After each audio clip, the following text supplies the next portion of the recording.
This is Fatima Al Sayed, your uMentor talk show host. Today we'll be speaking to Hina Musabji, a highly accomplished lawyer who has made it her mission to bring attorneys to those in dire need of legal assistance. Then we'll speak with Sajjad Haider Ali, a network engineer who specializes in packet optical transport platform, which basically means he fixes the internet. Today's show is brought to you by Brother Mohsin and Sister Tasneem Mekji. You can tune into the talk show every Saturday at 3 p.m. Eastern Standard Time. And remember, if you have any questions for the panelists, you can always leave them in the comments section. Hina, assalamu alaikum. How are you today? Wa alaikum assalam, Fatima.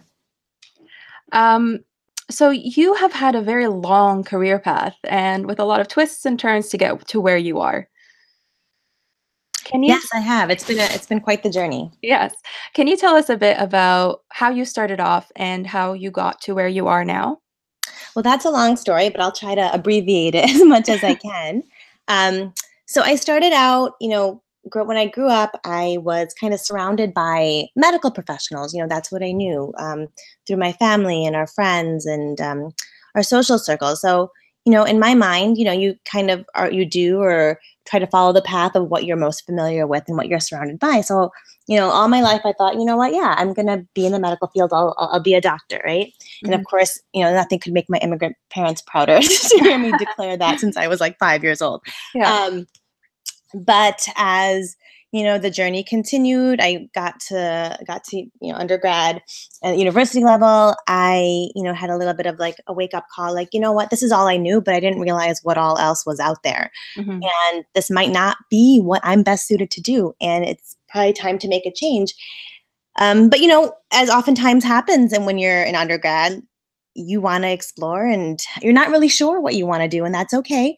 I ended up switching from pre-med bio kind of into this early medical admission program to the major of finance, even though deep down inside I kind of wanted to be an English major, but I felt like I had to transition to something that my parents could still feel like I'd be able to stand on my own 2 feet with. And I think English would have made my parents a little bit nervous. I did switch over to finance. Mm-hmm. And it was completely different than what I was familiar with, but I connected with people in the field, really, really used my career center and made that transition. And after undergrad, I, worked in kind of venture capital analytics industry for a couple years. And while there, I thought, I'm really passionate about numbers and analysis and, helping these companies merge and make it to IPO. And then I realized it sounded like it was something I was passionate about and fun about, but I needed something more. So I did a lot of volunteer work outside of work. And even while I was volunteering, it was fantastic to be a part of these amazing organizations doing so much good. But as a volunteer, there was limitations as what I could do. Mm-hmm. And I was seeing those attorneys who worked for those organizations who were actually, in there making change and really affecting lives on a bigger scale.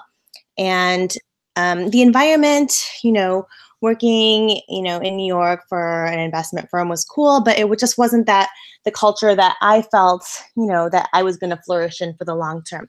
Mm-hmm. And I decided to take the LSAT, which is like the law school entrance exam. And I just kind of took it maybe the summer before, or maybe 3 or 4 months before I got married. And I kind of sat on it and thought about it, like, this is something I'm going to put in my back pocket. And when I'm ready, I'll apply to law school. And 2 weeks after I moved from New York to Chicago, where I still am, Mm-hmm. September 11th happened. Mm-hmm. And, we know, as American Muslims, you see the change that brought towards the American Muslim community. And then I knew, this is the time. I'm going to go to law school. This is when I'm going to make a little bit of a career change. So was that kind of something that really affected your decision? It really did. I mean, when I saw the backlash toward, the American Muslim community, the minority population within our country, Mm-hmm. I knew I wanted it to do something to affect change in my own way and however I could. Mm-hmm. So that really kind of pushed me into going to grad school a little bit earlier and into the field of law. Okay. And did you get married in that time? I did. So I was married prior to starting law school. And for my young women listening out there, your marriage contract is awesome. Put in like, I'm going to go to grad school after I get married. You can do that. Our beautiful faith allows us to do that. So, Yeah. sometimes if it's in the contract, you'll actually do it. It helps you realize that goal, almost like a bucket list. Mhm. But yeah, so I did go to law school after I was married, and with the intention of, I kind of focused on international humanitarian law.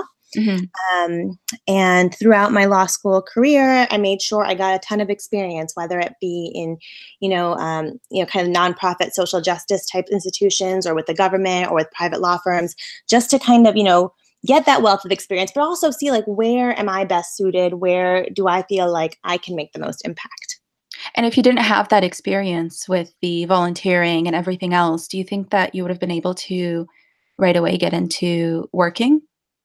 You know, I'm not, maybe I would have done some of the work and maybe I would not have liked it. I think Mhm. having all that experience kind of helps guide you in the right direction and kind of know where you should go. Mhm. Um, and one of the biggest pieces of advice I like to give to people while they're in school is, you know, every organization, whether it be, something that's a nonprofit or even a private institution, they're always looking for volunteer help and work and labor. And it's, if you go out there and say, hey, I'll be your intern and I'll offer this this free help, 9 times out of 10 people are going to take it, and it helps you explore different areas too. Okay. And so after doing all this, you worked as the director of the sex trafficking in Costa Yeah. Rica, correct? Okay. Can you Yeah, tell us so a bit while I about was yeah, while I was in law school, I was associated with the International Human Rights Law Institute, that? and I got funding for and started this project that focused on the sex trafficking of minors abroad, Mhm. and the focus being on Americans. So, at that time, we had heard about all these stories of these trips being taken down to places like Costa Rica by American businessmen um, for part of that trip would be to elicit in misconduct with minors. Mhm. Um, and we were able to go down to Costa Rica and speak with the legislator there and help kind of reform their laws, and along with some non-government organizations, NGOs down there, to help figure out ways that we could take these U.S. businessmen back to the U.S. and prosecute them under U.S. federal law. So it was a really interesting project, and I was really, I felt privileged to be a part of that for a few Mhm. years. But then while I was doing that, I also had my first child, and Yeah. so the trips to Costa Rica and were becoming a little bit more difficult. So I thought it was time to kind of put my roots down here in Chicago. And I was offered this amazing opportunity to help start the legal department at CARE Chicago, which is the Council of Mhm. American Islamic Relations. So I got to do, a lot of civil rights work, especially at a time when there was a lot of discrimination Mhm. against the American Muslim community and other minority communities. And that was basically what you went in to do from the beginning, so you sort of got to do that. I did get to do that. I wasn't sure if this is what I wanted to do, but I did know that I wanted to be almost like an ambassador for my community, whether Mhm. that's like the Muslim community at large, or, the community of women of color, or whatever that might be. I knew I wanted to kind of be an ambassador and be a change maker Mhm. and help in And any way I could. yeah, and how about, like, how has Islam helped you on that trip? Oh, Islam has helped me a great deal on the trip. I think, your faith, you follow a faith because the teachings of that faith, kind of ring true to you, and it's something you aspire Mhm. to do on a daily basis. And what's really phenomenal, and I'm so blessed, is that I get to live my faith on a daily basis with the work I do. And then from there, you went to you moved to Chicago and you had your second child, right? Yeah, so right. So I had child number two, and I was offered the ability to help run the immigration department in a private law firm. Yeah. It was an all-women law firm. It was really great. We tried to integrate, making it very family friendly. Like I had had my second child, so I had asked, like, hey, is it okay if I bring my child to work with me, as Mhm. long as it doesn't affect my ability to serve my clients? So I had like a pack and play and a swing. They gave me a nice big office so I could accommodate that. And there were days where, and I mean, I know the situation doesn't work for everybody, but I've always tried to find and create scenarios to help create that work-life balance, not Mhm. only for myself, but for those around me as well. Mhm. Um, and sometimes we have to help each other out. So there was times when my clients would, be holding my baby while I'm like, all right, let's sign these documents. And it worked out, alhamdulillah. But those things are never easy. Can you tell us about, the what you're doing now as Yeah. yeah, can you tell us a bit about what you built? I would love to. So what I'm doing now, I feel like all these little experiences have kind of led me to, and I'm really doing my passion project because Mhm. I personally believe that access to a lawyer should not depend on your income. And when I understood that like 86% of low income individuals who needed legal help were not getting access to it, I knew I wanted to be a part of changing that. So I guess it's about 7.5 years ago, I collaborated with a colleague, and we said, there's so many people who want to do. I mean, the need for legal aid attorneys is huge. There just aren't enough attorneys for civil legal help. Um, and like when you're arrested, you get the Miranda warning. At least here in the States, it's like you have the right to remain silent. I mean, the right to remain silent. If you need an attorney, one will be appointed to you. Mhm. That's only in criminal cases, right? But where all this legal help is needed is in civil cases, which are often issues of basic human rights, like housing or safety from an abuser. Okay. So a colleague of mine and I were talking, and we're like, there's all these people who have law degrees but aren't able to volunteer because of a barrier, whether it's they're taking time off to care for their children, or they're, working not in a big law firm, in a small firm, maybe in the suburbs, or are working part time or not in the traditional law setting. They don't have the same opportunities to do this volunteer legal work. Like, what if we band together and create that and create a mechanism that makes it easier to do? And so, so 7.5 years ago, we did a call out, and 10 people, 10 attorneys gathered around a kitchen table in the suburbs of Chicago. And while we were having the meeting and talking about the things that we could do, all of our phones started ringing because there was this huge snowstorm. Mhm. Um, and at that point, and it was because all our kids were being dismissed from school early. And that really kind of set the culture for, look, we get that people want to give back, they want to volunteer, but can't because of everything else going on in their lives. So let's create a menu of options in which people can give back.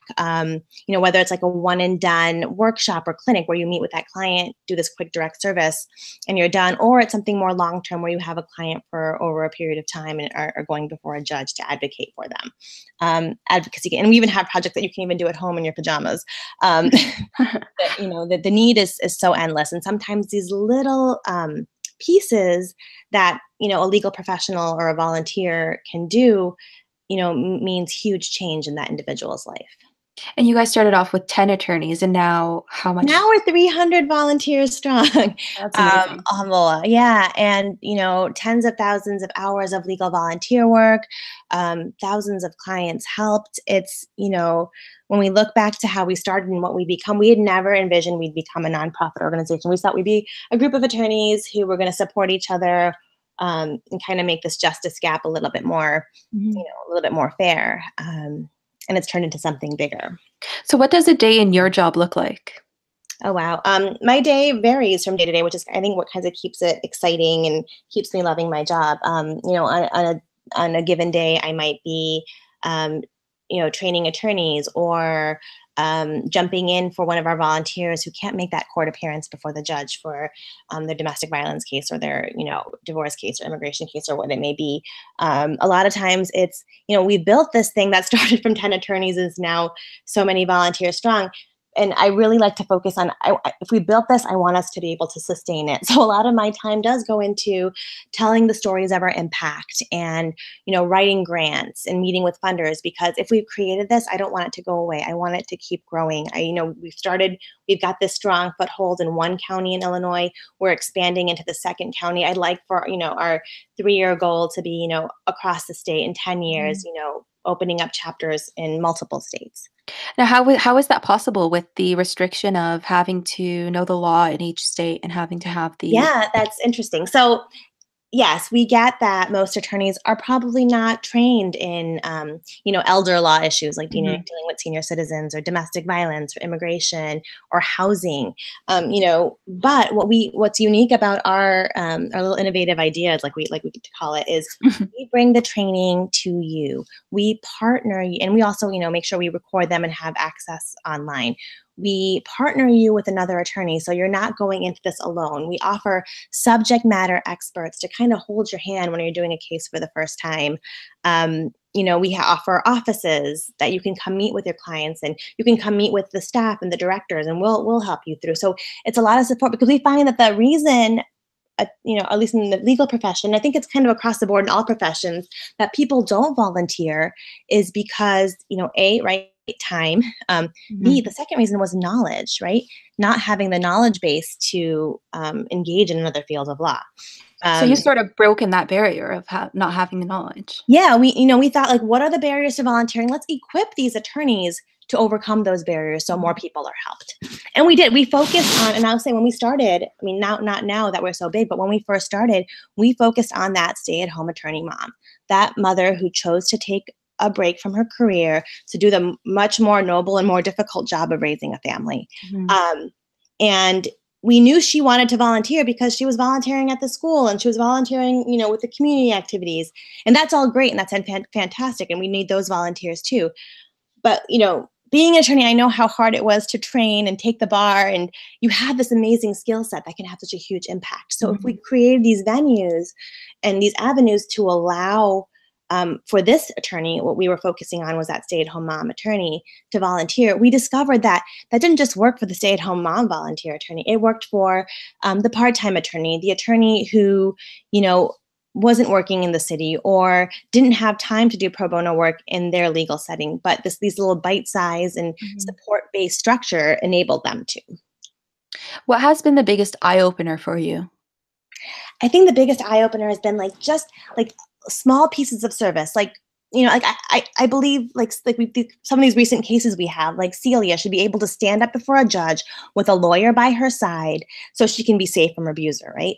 Mhm, Um, I believe that, one of our senior citizens, John, he should receive, legal help from a lawyer to put together his end of life documents, and that somebody like Maria should be able to have flushing, a flushing toilet and running water in her apartment. And these things just may seem so small, but they can be a lifeline or provide dignity or prevent somebody from becoming homeless, right? mhm. Um, this is why I do what I do, and this is why I, do what I can to empower others to do um, this good work.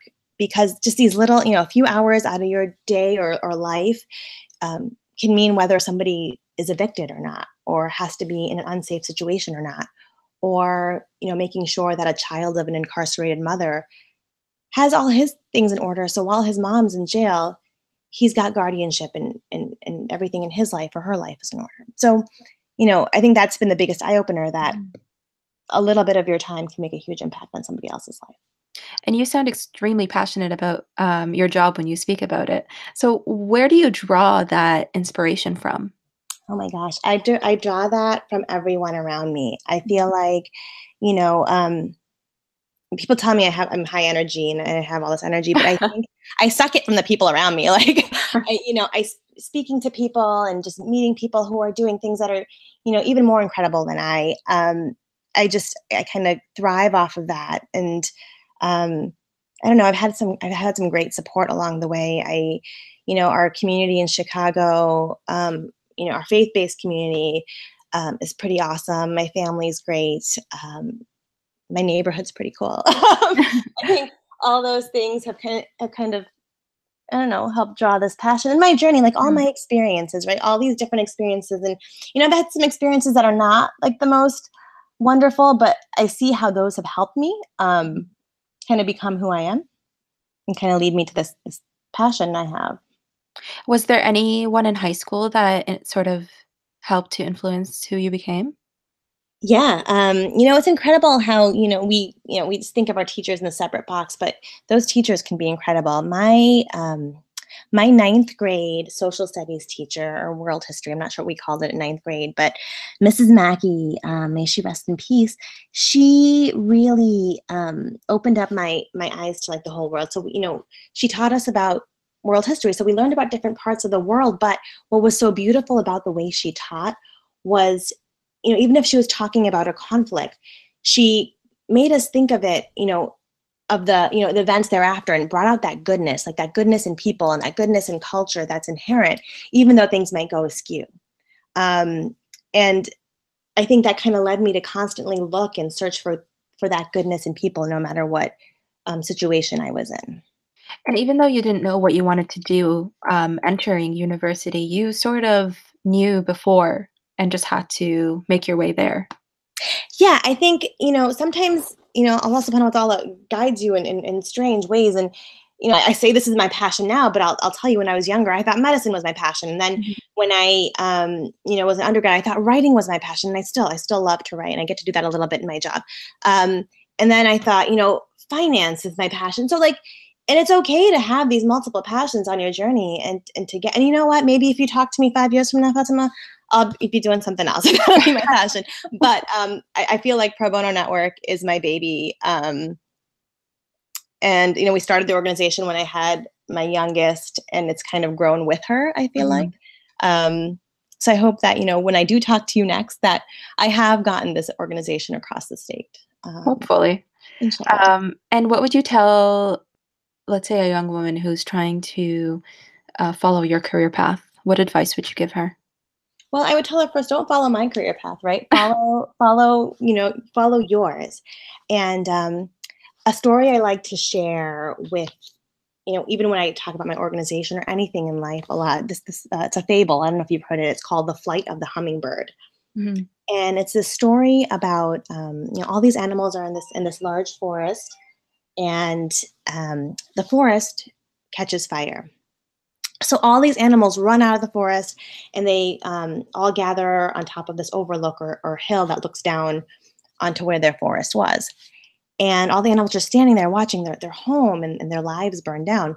And this little hummingbird flies over to a nearby stream, grabs a drop of water in her beak, and keeps going over that fire and dropping that drop in. He goes back and forth from the stream to the fire, to the stream, to the fire. And the bear looks at her and saying, "What are you doing, little hummingbird? Do you think by your little drops of water you're going to do anything?" And she responds, "I'm doing what I can." Right? Mhm. So finding what it is that you feel good about, that works for you, that fits your life, and doing what you can to be the best at that. If you're just joining the show now, we're on live with lawyer Hina Musabshi, and coming up next will be Sajad Haider Ali, a network engineer. Hina, can you tell us a bit about what message you would give the next generation? Um, Similar to kind of what I was trying Mhm. to show with by telling that story is kind of finding what it is that you want to do and doing the best you can, but use the resources around you, right? We as humans, we're social human beings. We have a village, we are surrounded by people. And I know, recent times with technology and just how society is, we become a little bit more insular. Mhm. um, but just kind of go out there and talk to people and ask people about things, get involved in as much as you can. It's easy to sit back and kind of watch the forest burn, but get involved and help, do what you can to diminish that. So, what tangible steps would you suggest that someone take to find the profession or job that's right for them? Yeah, I mean, when if you're not sure, um, get that experience. Right, networking is huge, right? You can talk to people, but talking to people, and you'll find out that if you do talk to people, people love talking about themselves. So people, if you ask them some great questions, they're going to tell you all this great stuff. And so you take that information, but then I think there's nothing that overcomes that, nothing better than actually experiencing things yourself. So like get involved. Like I mentioned earlier, there are so many volunteer opportunities. And even where you see an organization that you're like, oh my God, I would really like to see what that's more about and get more of a bird's eye view. Even Mhm. if you don't see like an internship program on their website, if you call them and say, hey, I'm a college student or I'm a high school student and these are my interests and I'd really love to be involved with your organization in some way, they're likely going to take you. Like every organization I've worked with, from the private sector to the nonprofit sector, we've always taken interns and volunteers to help us. Mhm. And we've had some fabulous college and high school volunteers, especially this last summer and this last year. But just get involved and experience things. I think that's not only are you going to understand what you'll like and not like, but you'll also, even if it's something you don't like, you might pick up a skill. Like my first job when I first transitioned over to like business finance side, I needed something. I needed to figure out what I was doing, and I was working for an insurance company, and like literally, they had me like telemarketing. I was calling the elderly, asking them if they wanted long-term life insurance, and there's nothing more awful than cold calling strangers. And I remember every day I did it. I knew I needed to get some experience. I was doing it, and I dreaded it. But honestly, that the skill I've developed from that is I can talk to a wall. Like I can talk to a stranger. I can talk to anybody, because I was kind of forced to talk to strangers. Mhm. And do you think that, people should be scared of making that huge career change? No, listen to yourself, right? Once you start first hearing that voice, like this is not what I want to do. Don't wait till you're 20 years into your career and miserable. Um, Transition. At first it's challenging. Even like even though we talk about like, oh, I loved every experience I had. There was challenge. There was hardship. There were mistakes made, um, and that's okay, right? You don't want to be stuck in something you don't love doing or don't enjoy doing, that you dread waking up every morning and going to do. Mhm, and it's easy to switch your major. In college, yeah, it's fairly easy. It's very common, unless you're like, in your last semester, your senior year, Mhm, and want to remain in college for a few more years. It's fairly easy as long as you can, once, and take classes, take as many classes as you can. Undergrads are so cool where you have this variety of options of things you can explore. I mean, have a little bit of focus, mhm, um, for you sure. but yeah, changing your major is fairly simple. But to be a lawyer, it doesn't really matter what you take in university, correct? Correct. As long as you do well, get good grades, you can get an undergraduate degree in anything. Mhm, And then you do have to take a law school entrance exam called the LSAT. And so your transcript and your LSAT grade, along with your application and essays, is what kind of determines getting into law school. And then once you're in law school, to be licensed in a certain state, you have to take the bar exam for that state. and what's the hardest thing of that process? The bar exam. Okay. I think that's anybody who's taken the bar exam, you can probably still has like nightmares. But it's just this: you take a chunk of time off from everything in your life, and you just focus and you study and you get it done. Um, but I think harder than that is my other career, which is motherhood. Like at least law school, it finishes. The bar exam, you take it once, it's done. Your workday ends at some point. But you know what? I think uMentor. I don't know if you guys have had the career of a parent. You should interview a parent. You are the CEO of your household. And that's the one job that I'm always struggling to kind of do better with. And it's challenging, and I love having that constant challenge. But you found a way to sort of balance that. Oh dear. The work-life balance, that amazing secret. If any of our listeners, if you have the recipe to that perfect work-life balance, please share it.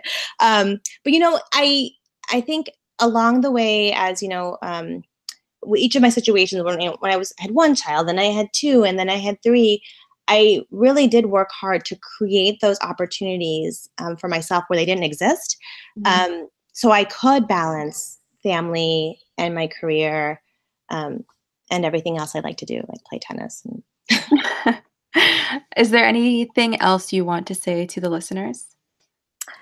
First, I want to say to you, Mentor and Umoja, that it is so awesome that you guys are doing this. And my young people who are kind of on the path of figuring out what you're doing or are doing something and are looking for change, take advantage of this. Like, if I had this growing up, it would have been amazing to have this resource of people who are willing to give up their Saturday and talk to you all and then provide themselves as a resource thereafter. So, Mhm. take advantage of everything you have around you. And I'm going to say it again, like, gather as many experiences as you can too, because, you don't know you like something unless you're exposed to it. Like, I didn't know of anything other than medicine when I was younger. And then when I saw all that was out there in the world, thank you, Mrs. Mackey, my ninth grade teacher, that kind of remained in the back of my mind as, I went through my formative years and became an adult and was out in the Mhm. world. So it is really the small things in life that create a big impact on what you Yeah. are. Mhm. Truly, I never thought I would, sit here and be telling you that it was my ninth grade social studies teacher, but it was that really started that. So you have these sparks in life, right? She started Mhm. a spark, and it became a flame until it became a fire. And no, alhamdulillah. Thank you so much, Tina, for sharing your inspirational career path with us. You're welcome. Thank you so much for having me. Of course. And before we get to Brother Sajad, just a reminder that Umoja's Soccer Academy session is in full swing in select cities. If you want an academy in your city, please reach out to us at info@umojooutreach.org. Sajad, salam alaikum. Walaikum salam, how are you? Good, how are you? I'm good, thanks. So, your career path is a bit different than Hina's because you went into something that you wanted to do, but then you found your niche in it. Can you tell us a bit about what it is you do? Yes, let me just start off by saying that there's absolutely a stark difference between what Hina does and what I do, Mhm. and I definitely don't save lives. Um, and as far as the volunteering opportunities goes, there's far and few. In fact, Mhm, there's almost none. So that's that. Going back to what it is that I do, um, I work on the backbone of the internet, mhm, which is basically billions of miles of fiber optics that connects the entire world. What we see today, all this data that is being consumed, is really just the tip of the iceberg. There are statistics out there that say that 99% of the internet can't even be searched. So if you think of what you can find on the internet, mhm. and that includes apps and any information, including Netflix and even Wikipedia and sending out emails, that's really only 1% of the internet. So my job primarily is to help service providers. Those can include, service providers such as Netflix who provide video, Mhm. or service providers like Rogers in Canada or AT&T in the US that provide end-to-end services to consumers for cell phone service or high-speed internet to small, medium, and large businesses. They need to have equipment that carries light from one end to the other, and this can be around the globe. Where I come in is whenever there's an issue on their fiber optic network, strictly speaking, their cables. My job is to go in and look at the issue, what's happened in the past, how do we move forward. So you're the human troubleshooter.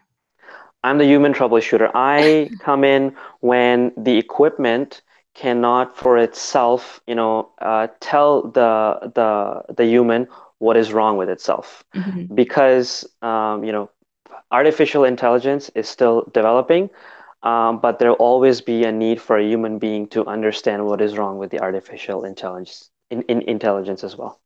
So what did you study in university? I went to school for software engineering. Mhm. And again, unlike my co-panelist, a lot of my extended family is in tech. So for me, it was less of a wake-up call, more of, what else am I gonna do?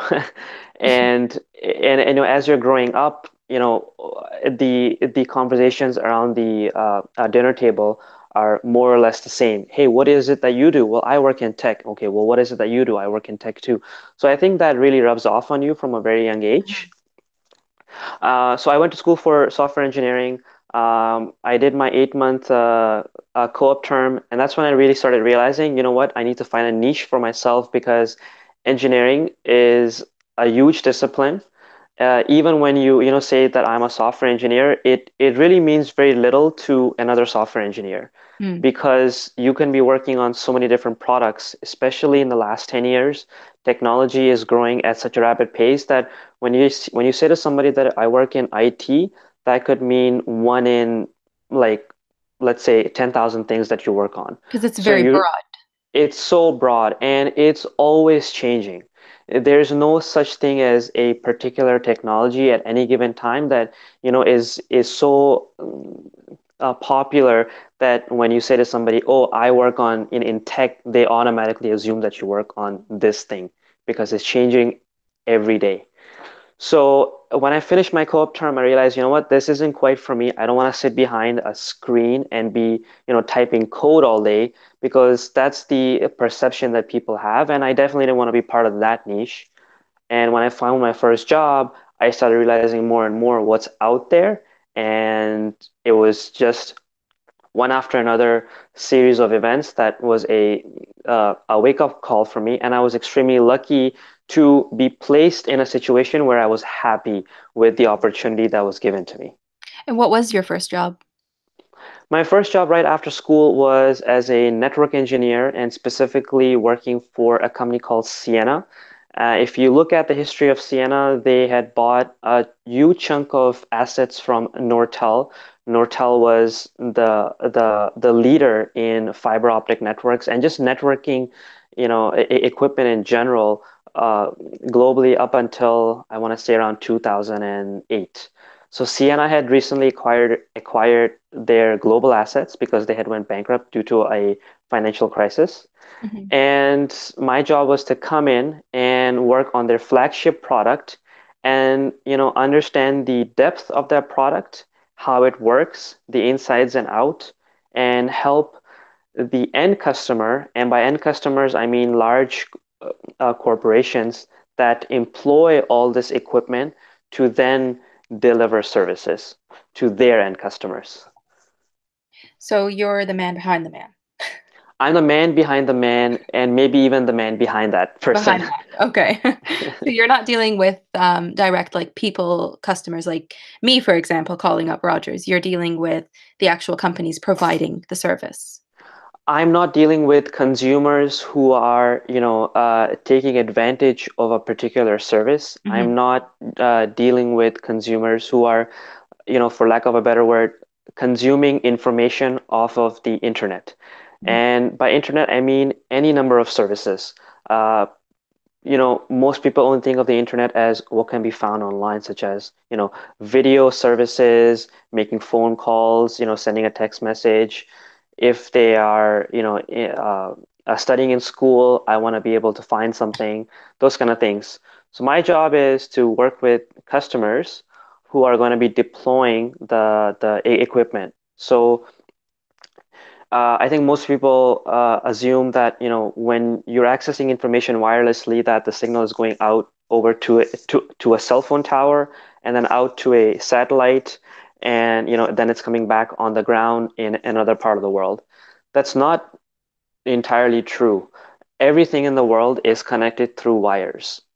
The wireless aspect of it is, for example, if you have a wireless router in your house, that's really only what a wireless signal is. It's just like a small router in your house. Other than that, everything is connected to through wires. So there's a fiber optic cable, maybe even 20 feet wide, that goes in the ocean from Japan to Australia. There are billions of miles of fibers that go from Australia all the way to North America. There's hundreds of thousands of, fiber optic cables going from New York to Chicago. So at any given time, something is gonna go wrong because you're talking about, this physical medium which when you look at it is as thin as a strand of hair that's carrying literally light. And when you place it underground or you place it in the ocean, there's going to be things like an ocean current that's going to influence how light is being carried over this microscopic medium. And you work to fix that if there is an issue. Precisely. Okay. So light as a medium needs to be regenerated every several miles or every several hundred miles, depending on what kind of, stress is put on it. If it's going through an ocean, chances are it may not have a lot of, you know, stress placed on it because it's in a relatively stable environment. Whereas if it's being placed under, like a very busy street, chances are there's a lot of cars going over it. So you need to regenerate that signal more and more often. It's Mm. that regeneration that more often than not, comes up as an issue. So my job is to, look at that problem. Well, is it really just as simple as, that a part has broken down? Is it that, we are putting too much stress on this fiber optic, or is it more than that? And, looking at these issues can take anywhere from several minutes, if you've seen something like this before, to even several months to conclude an entire investigation. And what has been the most challenging situation you've been put in? That takes me back to 2014. I was 2 years into my profession, and part of the job requires to be on call. You're typically on call 7 days of the week, every 2 months, let's say.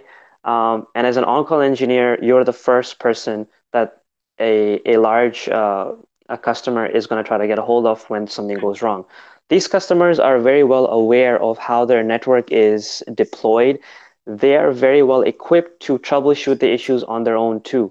But they're paying us, anywhere from several $100,000 to millions of dollars a month to optimize their network to make sure that, when their capabilities end, that's where we begin. So in 2014, if you are from Southeast Asia, in India, there is a service provider called uh, Re Reliance. They're Hmm. the equivalent of, let's say, AT&T in the US, and they provide end-to-end consumer services, meaning cell phone or internet. Okay. And the two biggest cities in India, among many, Pune and Hyderabad, they had a fiber optic outage.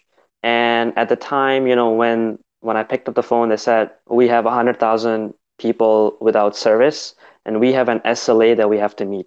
SLA is short for service level agreement. Every customer in the world, including you and I, has an SLA with our service provider. We may not exercise on that SLA, but to give you an example, when your cell phone goes down, you will call Rogers and say, hey, you know what? I haven't had cell phone service for, let's say, 24 hours. Hmm. I need $5 knocked off of my bill for next month. Mm. And maybe Rogers will say yes or no. But when you're dealing with large corporations, their SLAs are hundreds of thousands of dollars Oh, by wow. the minute or by the hour. So Mm. these customers are not just calling in scared, they may be calling in angry, or they may be just be calling in to say, you know what, we know it's not your fault, but we have money on the line and we need you to work on this right at this second. And it doesn't matter whether it's 3 a.m. or 3 p.m. So this particular situation was at 3 a.m. I had been well accustomed to picking up the phone, said, okay, well, it's no big deal. Let's take a look at what's going on. The problem that we were running into after several hours of looking at this is that their upper management was coming down hard on us and saying, it's been several hours. We've already lost all this money. We're not able to meet our SLA. What is the next best thing? And in my profession, there's only ever two things you can do. You can either prolong that situation and fix it permanently, or you can keep applying Band-Aid until you can find a permanent solution. The problem was in this particular situation that when I went to apply the Band-Aid, I had to take down another several hundred thousand customers and bring them up 8 hours later. Wow. So this negotiation of, what is the best thing we can do went on for nearly 5 days. All the while we were trying to recover anywhere between 5 to 10,000 people every several hours the best we could because fiber optic cables don't just run one way, they run several hundred ways. So we had to reroute all of their internet traffic one way or the other, all while making sure that other customers in other cities who have not experienced any kind of a service impact don't have any kind of service degradation. So if you're paying for, let's say, 50 megabits per second of internet speed, that they don't, not give you, let's say, only 10 or 15 megabits per second. So that was a huge challenge, and I will never forget that because it went on for several days to a point where I even had to sleep in the office for 2 days straight. Oh, wow.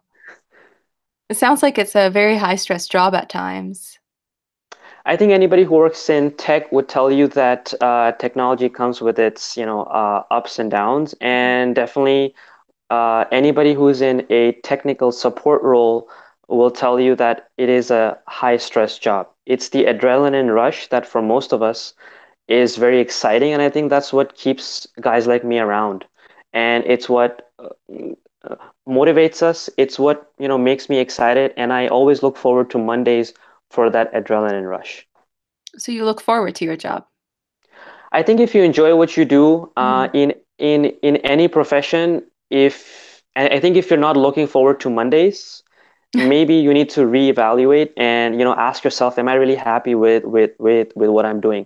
And in my case, I was very lucky that I was able to salvage what I had gone to school for and then what made me happy. Mhm.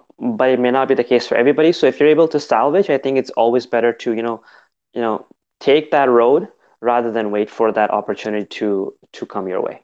And it sounds like what makes you really happy is having that tech side, but also having the real person to speak to, that customer service aspect. Yes, it always excites me when I'm able to provide a solution that works for somebody. Mhm. Even if it's not perfect, when somebody says, you know what, you really helped me out of this situation, it really brings a smile on my face. And I know that that person on the other line, whether I am on the phone with them or I'm sending them, some kind of a text message or an email, it always brings a smile on my face when I hear the words, "You really helped me out today." Mhm. And if with all of that pressure, is there, some sort of repercussion if you're not able to solve a problem? So tech support is almost like a brotherhood or a sisterhood, so to speak. Yeah. The repercussions can be, far and few. As long as you know and you are confident in what you're doing and you're engaging the right people. So if you're not prolonging that situation because you may be overconfident in your own abilities, I think the customers are always understanding that it's not you that's causing the problem. The repercussions come in when you prolong any kind of situations, which can then impact the SLA. Have I seen people being laid off, for not being able to deliver? Yes. Have I Mhm. seen people, getting a stern warning for not being able to deliver? Yes. But it's the fact that, when you're in tech support, you're working with people who really care that you're okay. Because it's such a high stress job, there's bound to be, that one moment when you're going to snap. So when you Mhm. talk to your senior colleagues, when you talk to management, and you try to help them understand, hey, I need help and I need it now, eh, that situation almost always works itself out. So even if you don't know something, it's always good to ask for help to be able to solve the issue. It's always better to ask for help. One of the things that we are encouraged to do in my profession, or specifically in my jobs that I've held in the past, is you always send out an email, and it doesn't matter what time of the day it is. You let other people know what you're working on, Mm. because when you want to bring somebody on I'm gonna keep using the word call, but when you want to bring people on this call, what you don't want is to just dump a huge load of work on them and say, I've been working on this for 3 hours. I have done Fix it. everything I could, and now it's your problem. Mhm. I think that really irritates people, and it irritates your customers, right? Mhm. Because now they're saying, "Oh, now I have to like start all over again with this new person." So it's always better to keep everybody in the loop. It's always better to be upfront and say you don't know something. you can say white lies. You can, hide the fact that you don't know something, but it's always better to tell your own teammates and your management that, I have reached my ultimate capacity and I need help. Have you been in that position before? All the time. Mm. I would say that if you work in tech, there's no way that you know everything. Somebody who says otherwise is overconfident, and you're going to run into a wall, and it's going to hurt so bad that you're not going to be able to get up. Nobody knows everything, and that's absolutely okay because my job is always on the job learning. Everything is not written down in some kind of a manual. If it were written down, then I wouldn't have a job because anybody can pick up a book and, read how to fix it and go on. You're relying on your memory, you're relying on your relationships that you built at work, and that's what really helps you move forward. And how has Islam sort of helped you in this career? So unlike my co-panelists,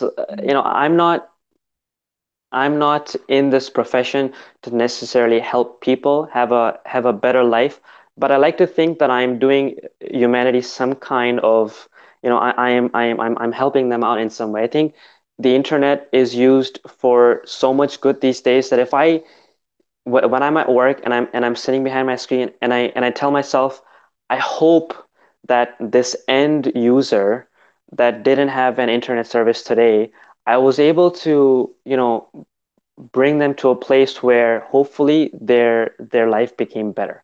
And Hmm. I think Islam always encourages us to help each other out. Going back to the fact that, tech is like a brotherhood. Having good relationships at work, that's another thing that I think Islam always encourages. Look out for your neighbor, ask them if they're okay. A lot of times I will look at one of my colleagues and he could be sweating buckets and nobody will ask him how they're doing Mm. because we are all drowning in work and somebody on the other end is always angry at us. And I again, and when I think back to Islam, I always ask myself, how do I best control my anger? Because if both parties are angry on the phone, nothing is going to get accomplished. Hmm. So there is a little bit of Islam that is always in the back of my head. It may not seem apparent on the job, but I think it really helps with the kind of uh, I'm trying to think of the word the upbringing that you have. Mm. And Islam definitely plays a huge role in it. And do you feel like that stress leaks into your life, or do you sort of find a way to keep those things separate? The stress definitely seeps into your life. I am so glad to have a partner that understands what kind of stress I have at work, Hmm. because the job is so demanding and it's demanding on demand. What I mean by that is I can go days where I won't be under any kind of stress, and it only takes an hour to be under so much stress that I Mm. might grow like a white hair. So, because things don't break down when you anticipate them to break down, they will break down Mhm. when they do. When you least So expect it. when you least expect it, Mhm. and when somebody calls you and says, I have money on the line and I need this fixed now, and you know very well that you can't fix it right now because it's just not possible. You need time to investigate. So having a partner that's patient and understands, it really goes a long way. And what are the most important skills for your job to do what you do? Sorry, can you please repeat that? And what are the most important skills for your job? Okay, so the most important skill would be customer service. Hmm. I think going to school for a technical degree only opens the door for what I do. Technical support is all about, how you talk to people, how you deliver that information to that person. Can you make them feel confident in your abilities to fix their problem? And that all stems from customer service. You need to be able to have a very good command on the English language or any language that you have to provide that service in. You need to be able to keep a cool level head because If you're stressed out, the first thing that's going to happen is you're going to forget what you know. And if you are forgetting what you know, there's no book that you can just open up and say, you know what, I'm going to take a step back and go through this book, because the answers are simply not there. You're Mhm. relying entirely on you and yourself in that moment. So customer service, keeping a level head. And last but not least, you really need to know what you know. Mm. If you think that, you know, I have done all of my studying and now I can just take a break for the next 3 months and not learn something new, you're going to get left behind. So you have to continuously be learning something new. If you're just joining and you missed the inspiring first part of the show by Hina Musabji, you can always hear the replay on the uMentor website under prior talk shows. And while you're there, why not subscribe to the iTunes podcast so you never miss another show? Sajad, what is a piece of advice you would give to the next generation? The piece of advice I would give to the next generation is that no matter what discipline you are going to be in, whether it's finance, accounting, law, um, yeah, medicine, Mhm. always have, one finger in tech. And what do I mean by that? What I mean by that is you have to be aware of there's so many technologies that you're using every day.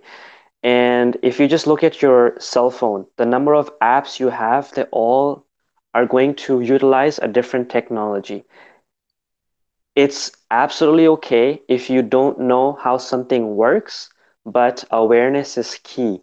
And there's bound to be something in technology that you're going to fall in love with.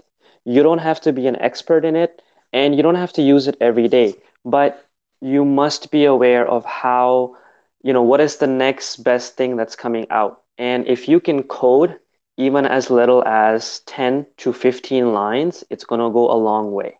Mhm. So you need to be able to code no matter what discipline you're in. What about jobs that will give you certifications? Yeah, so if you're looking for your next job, especially in tech, so let's say you just graduated from finance and you're going to be working for a company that plays in the tech industry. Um, what would be great to know is if they provide or will they pay for any kind of certifications, especially if you're in tech. If you just graduated as a software engineer or as a computer science engineer, it's very important to know that somebody is willing to invest in you, because what you've studied for the last 4 or 5 years is going to be completely irrelevant in the next 4 to 5 years if it isn't already by the time you finish school. So invest in yourself, and see if somebody else is going to invest in yourself, especially your next employer. And what like real tangible steps would you suggest someone take? So one tangible step that I can think of from my own, my own experience is something like linuxacademy.com. You Mhm. can go on there. I think it's as little as 30 US dollars a month, and you can learn a wide range of technologies. And like I said again, it doesn't matter whether at the end of it you get certified. If you're in tech, definitely get certified, because more than a bachelor's and a master's and a PhD, what matters is, do you know something that your next employer is looking for? And every employer is looking for something different. There's already more than 1,000 languages out there that you can code in. All we hear today is things like Java and C++. But when you go on the job, you realize, oh my God, like that is not like maybe one in like 10 people are Mhm. looking for that expertise. So get certified, look for resources, go on YouTube. If you can spend 20 minutes of your day or even 20% of the time that you spend online to learn something in tech, it's going to go a long way. And to give you an example, if you're using Microsoft Excel, you need to be able to script within Excel to, some kind of like a formula to give you any kind of output you're looking for. And that is called, for lack of a better word, coding. That is called scripting. You're not going to be able to know how to script unless you're aware of what you don't know, and then you go out and then seek that information. What previous skills or opportunities or experiences in your life helped you land that first job interview in that first job? So my first job interview post, after finishing school was very unconventional. They had flown me down uh, 2 hours away. I was actually like blown away by the fact that wow, somebody actually believes in me and is going to fly me down for a job interview, and I haven't even finished school. Most people will probably get a job interview before they finish school, maybe 6 months before. So it Mhm. was not new, but I was like, wow, like I don't have anything on my resume other than the 8 month internship that really jumps out. And after 2 hours of being in that room, I left and I said to myself, I'm not going to get this job. It's not going to happen. They didn't ask me about anything on my resume that was technical. There was simply no technical questions. Um, all they asked me was about what I was doing part time while I was in school. And I was working at a gas station, I was Mhm. working at Best Buy. And I told myself, why are they so interested? It's 6 years later that now when I look back at that job interview, do I realize, oh, okay, that's why it was relevant because they were looking for somebody who can talk to a human being on the other line. So because soft skills are so important in tech, I think there's something that nobody appreciates, nobody talks about because you can teach a monkey to code, but you can't teach a monkey how to talk to somebody. So your soft skills go a long way. Don't think to yourself that, oh, because I work at a gas station or I work at the mall, that these skills are not going to be transferable. It just depends on what that other person out there is looking for. And do you think that a person should know where they're going to be in 5 years, or is that just something that sort of happens in life? I wake up every day and I tell myself, I'm so lucky to be where I am. I definitely didn't know I was going to be here. I think you should have some kind of conviction and pride in what you do and look forward. Maybe I think if you work in tech, it's definitely important to see where you're gonna go next because technology is always evolving. Outside of tech, I think it's still just as important, but maybe not as relevant to know where you're gonna be in the next year. um, I don't want to say that I've always like winged it, Mhm. but luck definitely plays a huge role. I think it's very important to pray to God to give you that wisdom to know where you're going, because you could know where you're going and it just may not work out for you. Mhm. So it definitely helps to know that there is a guardian angel with you that's going to help you go in that right direction. And do you have any last things you would like to say to the listeners? I would just like to reiterate that, spend time learning any kind of technology. And it doesn't have to be relevant to, what your friends are doing or what you're doing at work, because your next job arguably is going to be in technology. So if you can get one foot in the door, um, and get certified, and if you can't get certified because it's too expensive, you need to have a technical ability to show that you know what you're talking about. So please, please, please, please, please spend time on YouTube and learn something new every week or every month. Thank you so much, Sajad, for your time. Thank you for yours. If you don't know, the Umoja Games 2018 in Detroit was a resounding success. Relive the excitement by looking at the official photos on the Umoja Games website, and then click Gallery. Thank you for listening to the show on YouTube Live. If you're catching up on the show from SoundCloud or iTunes podcast, if you want to reach out to the speakers directly from the show or any of our previous shows to ask questions about anything to any of our professionals, visit our online platform at umojooutreach.org/unleashthefuture/groups, or you can visit the uMentor website and hit the link for online platform.